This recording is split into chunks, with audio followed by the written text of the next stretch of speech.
भारत माता की जय। सभी लोग बोले तो आवाज भी आएगी भाई। भारत माता की जय। मेरा सभी सम्मानित साथियों से युवा शक्ति से अनुरोध है कि कार्यक्रम की व्यवस्था को ना बिगाड़ें। मेरी सभी जितने भी हमारी युवा शक्ति बाहर जा रही है, मेरा उनसे अनुरोध है कि सब महाराज जी को सुने। आ जाओ तो बोलन तो महाराज जी को।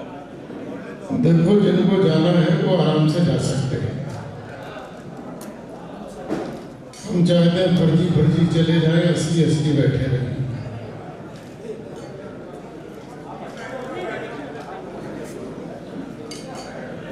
मंगलम भगवान विष्णु मंगलम गरुड़ध्वजः मंगलम पुंडरीकाक्षः मंगलायतनो हरि। आज के इस संघरात आदरणीय सुनील भराला जी का जो ये कार्यक्रम है,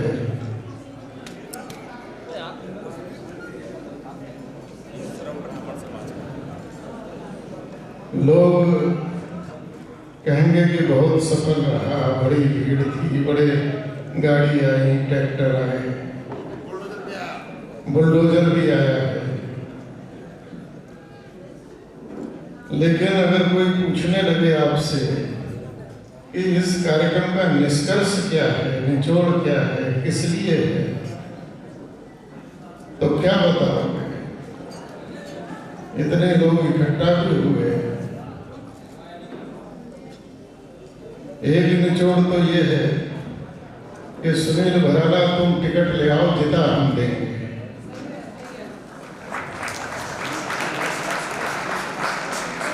सुनील भराला, तुमने इतने लंबे समय से भारतीय जनता पार्टी की सेवा की है, उस सेवा के फल में तुम टिकट ले आओ।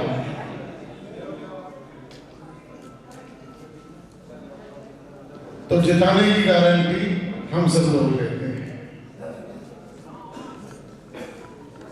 लेकिन अगर टिकट ही नहीं आया तो क्या करोगे?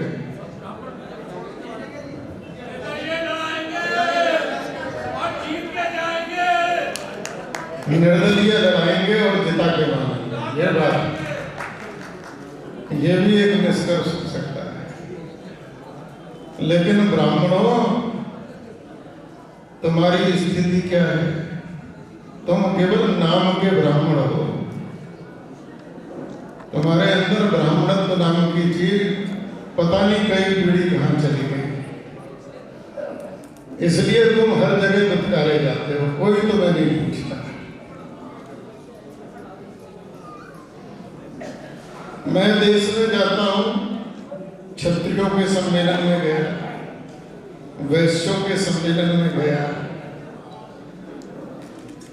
और भी कई जातियों के सम्मेलन में गया।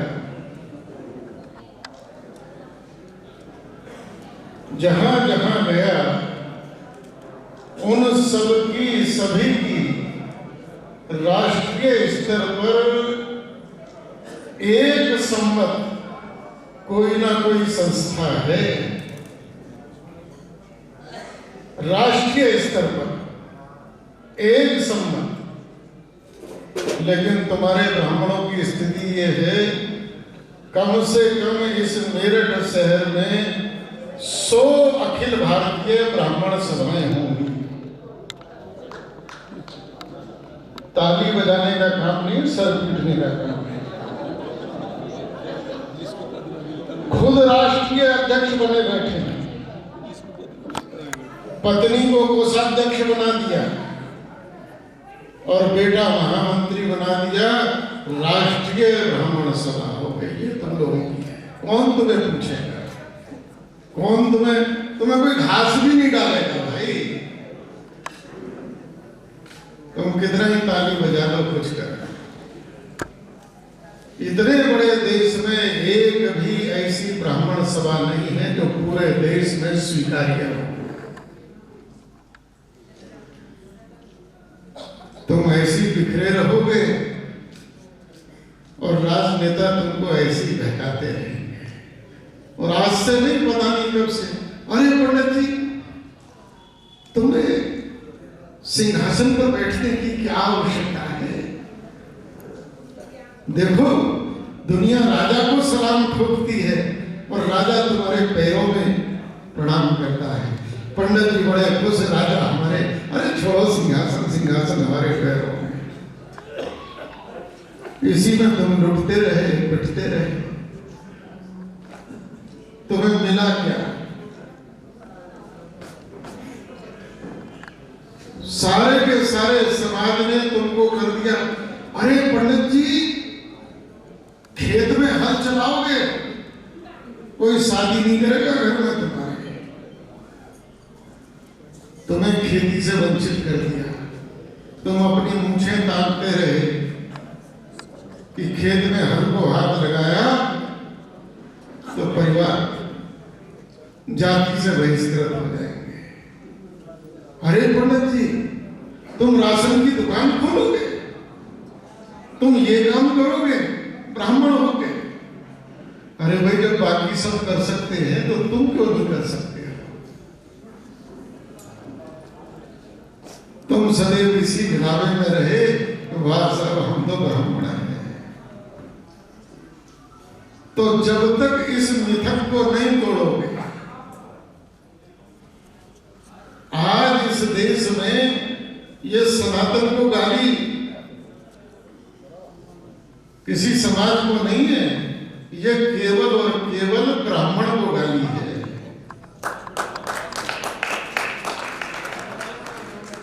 सनातन की आड़ में ब्राह्मण को गाली है। किसी और समाज को गाली देकर कोई देख तो ले।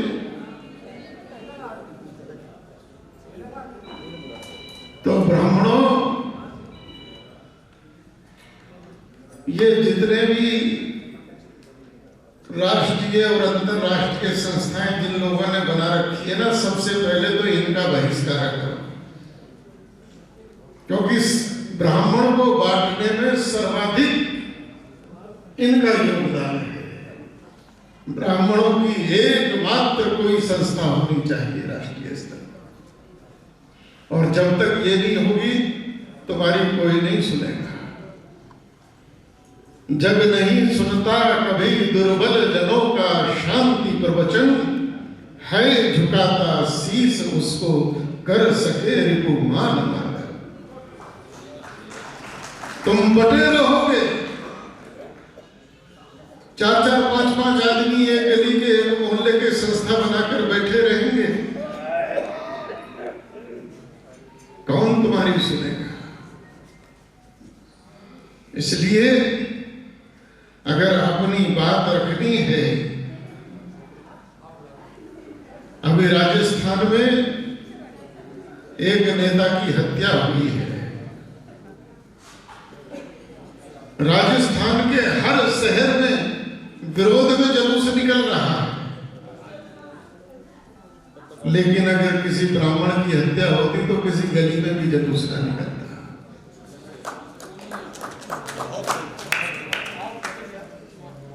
तो जब तक ब्राह्मणों की एकजुटता नहीं होगी, मैंने सुनील को भी बहुत बार कहा कि भाई रैली तो होती रहेंगी, कम से कम क्षेत्र वाइज हर जिले से 10-10, 15-15 जो वहां के ब्राह्मण चेहरे हैं, ऐसे लोगों को इकट्ठा किया जाए, उनके साथ बैठकर गोष्ठी की जाए, परामर्श किया जाए और उसमें से कोई ना कोई निष्कर्ष निकाला जाए।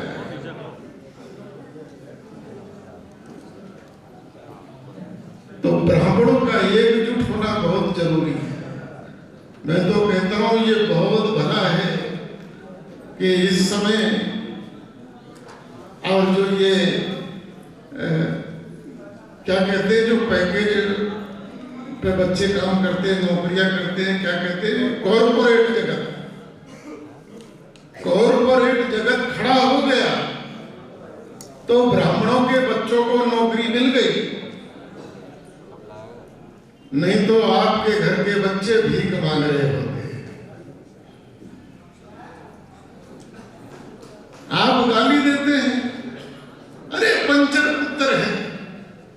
देते हो ना,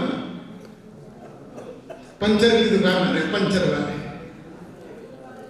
वो पंचर लगाने वाला 2000 रुपया रोज कमा के घर ले जाता है।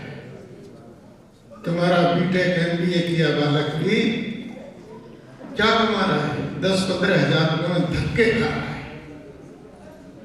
और वो 50-60 हजार रुपया महीना कमा रहा है। पंचर लगाने में कौन सी शर्म की बात होगी भाई? कारोबार करने में कौन सी शर्म की बात हो गई? कौन सी इज्जत घट जाएगी? ब्राह्मणों, अब समय नहीं है कि आप अपने बच्चों को केवल नौकर बनने की शिक्षा दें। आपका बच्चा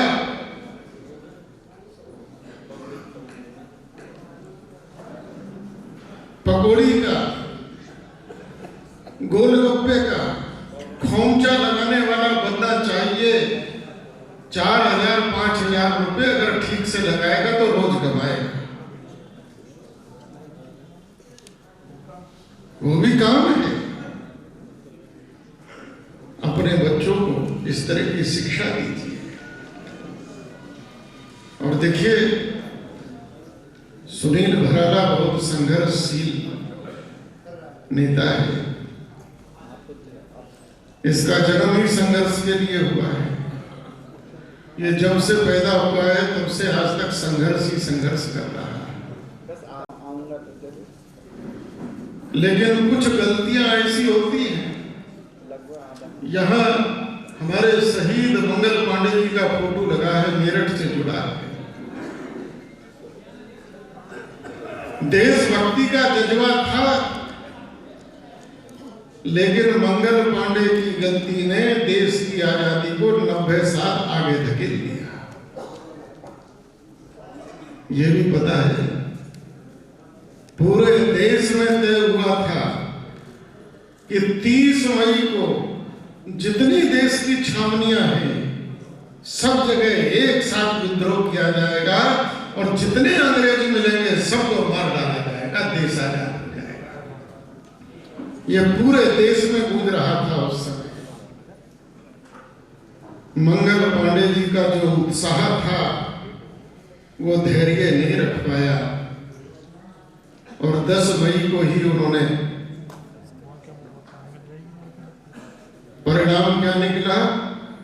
जो देश सन 1857 में आजाद हो जाना चाहिए था वो 1947 में जाकर हुआ।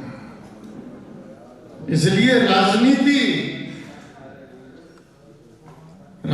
में कड़वे घूंट पीने पड़ते हैं। राजनीति अकड़कर नहीं चलती है। लोग तो यहां तक कहते हैं कि राजनीति में गधे को भी बाप बनाना पड़ता है।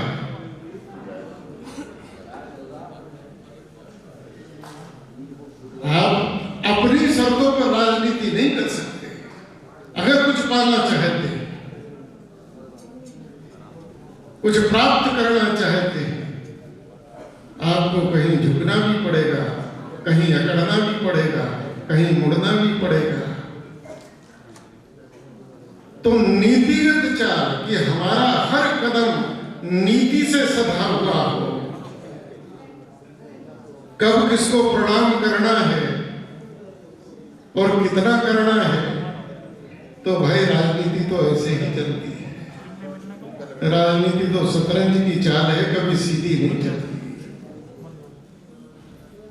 तो सुनील भराला जी, मैं आपको ये कहना चाहूंगा, आप बहुत जुझारू हैं, बड़े संघर्षशील हैं,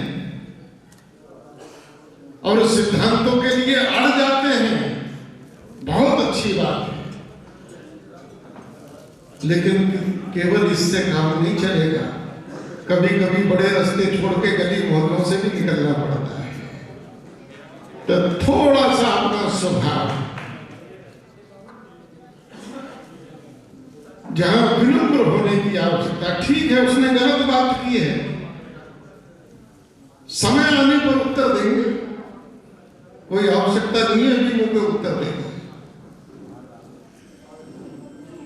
तो थोड़ा युक्ति से वास्तव में देश को सुनील भराला जैसे ही नेता चाहिए।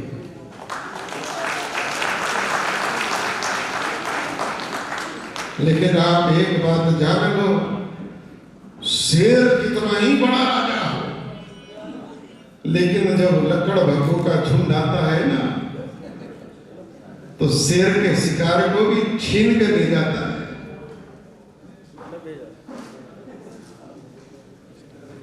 इन लकड़ भक्तों के आक्रमणों से भी बचो।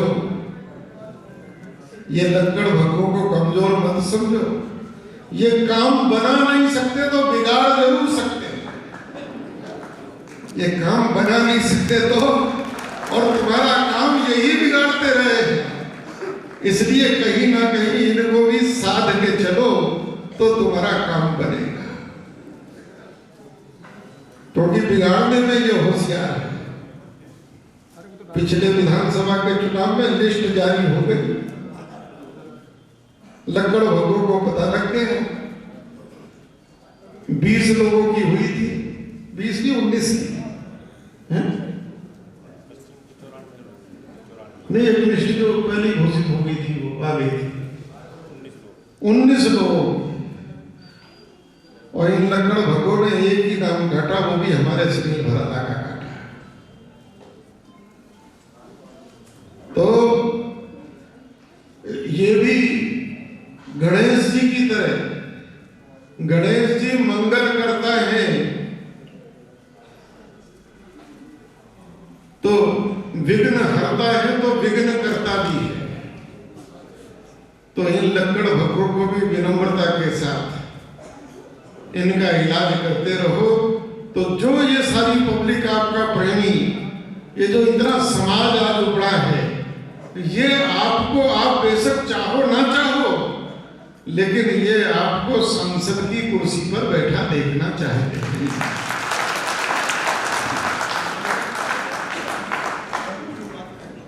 तो आपको इनके मन के इच्छा को पूरा करने के लिए, क्योंकि ये सुबह से घर छोड़कर आए हैं और आज नहीं, जब भी आपने शंखनाद करा ये भागे आए हैं। तो आपको इनके मन की इस इच्छा को भी पूर्ण करना है। कैसे करना है, किस युक्ति से करना है, किस मार्ग से चलना है, ये आपको सोचना पड़ेगा, आपको तय करना पड़ेगा। हम सबकी शुभकामनाएं आपके साथ हैं, हम सबका आशीर्वाद आपके साथ है।